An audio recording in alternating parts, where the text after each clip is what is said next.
그러면 시작하도록 하겠습니다. 제가 가장 먼저 보는 게 이제 일간이죠, 일간. 일간이 무토예요. 자, 무토는, 일단 토는 지구를 상징하죠? 지구를 상징하고요. 무토는 이 지구의 바깥 부분, 산이나 큰 대륙, 뭐 이런 걸 상징합니다. 예. 지구는 가만히 있을 뿐이에요. 태양과 적절한 거리에 떨어져 있기 때문에 지구에 생명체들이 살기 시작한 거죠. 사람도 살고 나무도 살고 뭐 그렇죠. 네. 그래서 지구는 그냥 지구이고 가만히 있을 뿐이에요. 태양이 있고 태양과 적절한 거리에 떨어져서 이 무토 위에 나무나 꽃 이런 게 피고 사람들이 살기 때문에 이제 지구가 의미를 갖게 돼요. 누구한테? 인간한테. 그래서 토는 가만히 있을 텐데 무토 일간으로 태어난 사람들은 인간이잖아요. 그래서 인간으로서의 의미에 충실해집니다. 무슨 얘기인가 하면 토 위에 나무나 풀이 있을 때 인간들은 이제 예를 들어서 뭐 큰 나무들이 있잖아요. 산에 큰 나무들이 있으면 저 산 아름답다 이런 얘기를 해요. 그래서 그 무토는 팔자에 목이 있냐 없냐가 굉장히 중요합니다. 목이 있으면은 인간으로서의 무토, 인간으로서의 아름다움을 생각을 하기 때문에 네, 네, 널 생각해님, 네네, 알겠습니다. 예, 인간으로서의 아름다움을 생각하기 때문에 그 사람들 관계에서 신경을 써요. 예, 근데 무토가 목이 없으면은 다른 사람을 별로 신경 쓰지 않습니다. 그리고 바뀌지 않습니다. 명품 유동강 파긴님이 안녕하세요. 반갑습니다. 네. 일단 널 생각해님 사주 좀 보고 진행하도록 할게요. 자, 근데 이제 여기까지 말했죠. 네. 무토일간이 사주에 목이 없으면은 별로 인간들의 눈치를 보지 않습니다. 그냥 가만히 있을 뿐이에요. 그리고 자기만의 루틴이 생겨요. 루틴.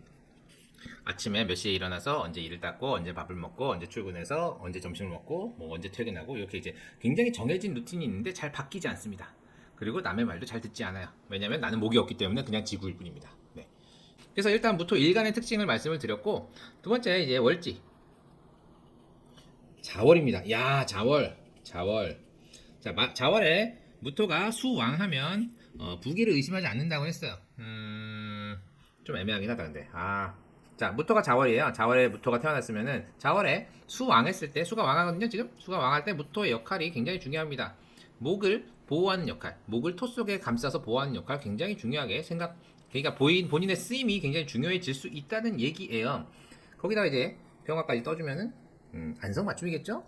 근데 이제 중요한 이 수왕한 이 조건까지 갖췄어. 그럼 내가 이 수를 잘 막아주면 좋을 거 아니에요? 근데 이제 정화가 떠버렸네. 정화와 임수는 이제 합의 관계로는 합. 자, 합의 관계예요, 합. 합의 관계가 뭐냐면은 예를 들어서 남자와 여자가 너무 살아가잖아요. 그러면은 딱 붙어서요, 그렇죠? 딱 붙어서 너무 둘만 좋아해. 그러면은 이제 일을 안 합니다. 그러니까 얘도 일을 안 하고 얘도 일을 안 해. 그래서 15세 이전까지는 예를 들어서 뭐 자기 주장도 확고하고 좀 총명하고 이런 부분을 보였다면은 15세 이후에 무언가 좀 생각도 좀 꼬이고 바뀌고 그래서 15세 이후에 약간 좀 뭐라죠? 손해를 봐요. 학업적으로 손해를 볼 수도 있고 뭐 딴짓하면서 손해를 볼 수도 있고 뭐 아니면 뭐 임자이기 때문에 이제 뭐 노는 걸 더 좋아할 수도 있고 그래서 이렇게 이제 연월이 합이 이루어지면은 15세 이후 약간 엇나가서 대학 갈 때 손해를 본다든지 뭔가 아니면은 뭐 다른 쪽으로 일을 펼친다든지 뭐 이런 일이 생길 수가 있습니다. 어쨌거나 이제 지금 여자고 37살이고요. 무술 일주인데 말년이 기미로 떨어져요. 그러면은 보통은 이제 사업성으로 가거든요. 사업성. 여기까지 해놓고 질문 한번 볼게요. 질문. 현 직장에서 얼마나 버틸지. 우와. 핵심이다. 오늘의 핵심이네요. 지금 금요 화실상 이때 37.5세거든요. 그리고 기미를 봤어요. 토기가 굉장히 강렬하고 왕성해집니다. 네. 토기가 굉장히 왕성해지고 강렬해지는 상황이고 어쨌거나 학업적으로는 손해를 봤지만 어딘가 직장에 취직해서 이제 다니고 있었단 말이죠. 전공을 살렸을 것 같지는 않습니다만 근데 이제 37.5세 이제 슬슬 엉덩이가 들썩들썩하게지기 시작해요. 이제는 나와서 남의 말 듣지 않고 나만의 사업을 하고 싶어 라는 생각이 들기 시작하는 시기예요. 자, 대세운 볼게요.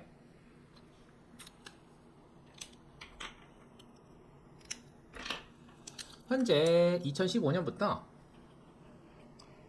을묘대운이에요. 을묘대운. 자, 목이 떴었죠. 그리고 2025년이 병진대운. 오, 나쁘지 않네. 병진대운이고 현재 2023년 개묘년 2024년 갑진년. 2025년 을사년. 을사년. 예. 아, 지금 병진대운으로 바뀌거든요. 요때 2024년, 2025년쯤 좀 나오지 않을까? 예. 아, 나 혼자 살아남고 그만두고 물갈이 했으면, 근데 저 대학 전공 따라 직장에서 10년 차. 오. 그러면 여기서 이 임자라는 거 있잖아요. 이 정화에서 임수가 합을 해가지고 이 임수 자체도 묶였을 수는 있어도 이 자수를 본인이 먹은 거예요. 아니면 무토 기토가 있잖아요. 전공을 못 살린 게 형제일 수도 있어요. 형제. 혹시 형제 있으세요? 형제? 형제는 전공을 살렸나요? 뭐 요 부분? 예, 요 부분 좀 확인해 주시고 싶어요. 예, 확인 한번 해주세요. 형제는 무슨 일 하죠? 아니면은 언니, 그치? 언니는 무슨 일 하죠? 이게 무토와 기토가 떴잖아요. 비겁이잖아요. 비겁은 형제잖아요. 예, 형제가 언니는 대학 안 나왔고, 형제가 떼어주는 경우도 꽤 있어요. 예. 진짜 그렇게 되면은 널 생각해님 생각처럼 나 혼자 살아남고 진짜 다 그만두고 물갈이 할 가능성이 높아요. 아, 간헐적으로 미용 일을 해요? 파트타임? 대박이다. 이분은 경쟁에서 승리하신 분입니다. 자, 무토가 있고요. 기토가 있는데, 기토는 나와 같은 토예요. 비겁이거든요? 이분은 이 기토를 이겼어. 비교 우에 선 거예요. 비교 우에 서서 나와 이제 같이 있는 경쟁자의 대비. 예를 들어서 둘이 남았어. 둘이 남았어. 누굴 잘라야 돼? 누굴 잘라야 돼? 그럼 나 말고 경쟁자를 잘라. 왜냐면 내가 조금 낫거든요. 예. 그래서 이 직장에서 언제까지 버티냐 이걸 따져본다면은 솔직히 저는 이때 이 직장에서 버티지 않고 이직할 가능성이 더 높아 보이긴 하거든요. 사업성을 띠지 않고 언니가 미용실 일로 파트타임을 뛴다. 그럼 경쟁에서 많이 밀린 거예요. 언니는. 동생은 그 직장에서 계속적으로 일을 했고. 요거는 이제 언니의 희생으로 물론 본인이 희생하고 싶진 않겠지만 네, 예, 그죠? 예, 그러니까 운명이 그런 거죠. 예, 우연성의 요소로 이제 본인은 승자가 된 거고 언니는 약간 뒤로 밀린 형국이 되어 버렸습니다. 그래서 저는 만약에 이 직장에서 버틴다고 치면은 뭐 부서를 옮긴다든지 아니면은 그 직장에서 약간 뭐라죠? 그 자리를 이동한다든지 뭐 이런 식으로 바뀔 것 같고, 그리고 2025년이 병진대운이거든요. 병진대운이 지금 자월부터한테 나쁜 대운이 절대 아니에요. 이 정도면 괜찮거든요. 다만 진술충하기 때문에 이동은 할 것이다. 그래서 저는 2024년, 2025년 요때쯤에 이직을 하지 않을까, 그렇게 생각이 됩니다. 아, 45살까지 있고 싶다고요? 있고 싶다. 그러면 부서 이동이든지 뭐 해외 지사로 파견이라든지 어떤 식으로든 이동은 해주셔야 돼요. 그 회사에 있고 싶으시면은. 음. 그렇게 되면 뭐 승진하면서 이동하는 건 충분히 가능하세요. 왜냐면은 얘를 이겼거든. 얘보다 좋은 조건으로 있을 수 있거든요. 아, 도화살 화염살이 아니라 홍염살. 자, 무토한테 홍염살이 오더라. 잠시만요.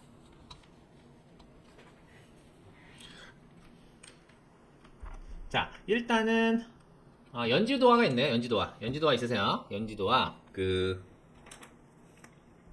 연지가 해묘이잖아요. 그때 월지가 자니까 도화 있어요. 도화 있고 홍염살이 잠시만요. 홍염살 저도 확인을 해봐야 돼요. 늘 외우고 다니지 않거든요. 홍염살.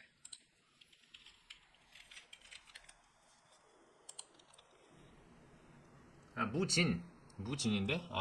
홍염은 없어요. 도화살은 있어요. 연지도화라서 요거는 이제 약간 DNA상, 예, 그 조상으로부터 물려받은 유전자에 도화살이 있는 겁니다. 네, 도화살 있으세요. 2년 전에 팀을 이동하셨다고요? 그건 큰 문제가 되지 않아요. 2년 전이든 뭐든 이 을묘대운에서 병진대운으로 이동하시거든요. 그 대운 교체라는 거는 이제 거대한 환경의 변화를 뜻해요. 예. 그래서 만약에 지금 직장에 남고 싶으시면은 뭔가 이동을 하셔야 돼요. 유부남을 꼬신다고요?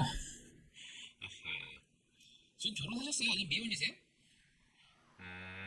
그럼 그렇게 나눠 먹을 수도 있어요. 만약에 미혼이시면 그 언니는 결혼하셨나요? 그런 식으로 이제 나눠 먹었을 수도 있거든요. 그렇죠. 꼬일 수 있죠. 예, 원래 도화라는 거는 이제 주목돈이기 때문에 본인은 결혼하셨나요? 아니면 뭐 미혼이신가요? 그리고 언니는 결혼하셨는지도 알려주세요. 언니는 결혼하셨고. 오케이. 그러면 이거는 약간 나눠 먹은 거예요. 본인은 사회 경제적인 발전으로 이 사주에서 좋은 점을 가져갔고, 언니는 사회 경제적으로 발전하지 못했으나 이제 결혼 쪽으로 이제 반반 나눠 먹었다고 생각하시면 돼요. 그게 있어서 유부남이 꼬이나요? 유부남이 꼬이는 거는 그것 때문은 아니고요. 비교 우위. 약간 얘보다 이뻐 보이거든요.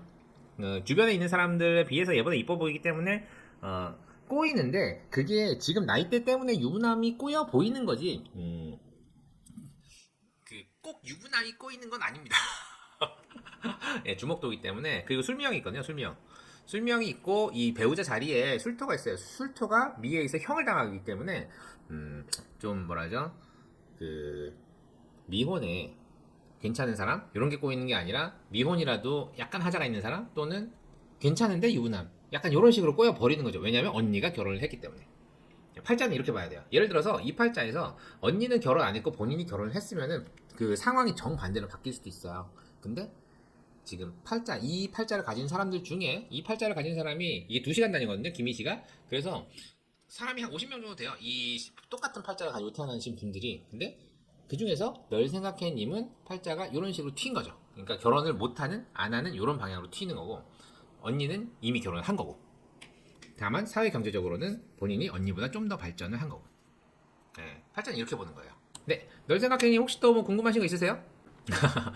네, 그러면은 널 생각해님은 여기까지만 보도록 할게요. 저희 채널 계속 찾아와 주셔서 정말 감사드리고요. 구독하시고 계시죠? 좋아요, 알림 설정 꼭 부탁드릴게요.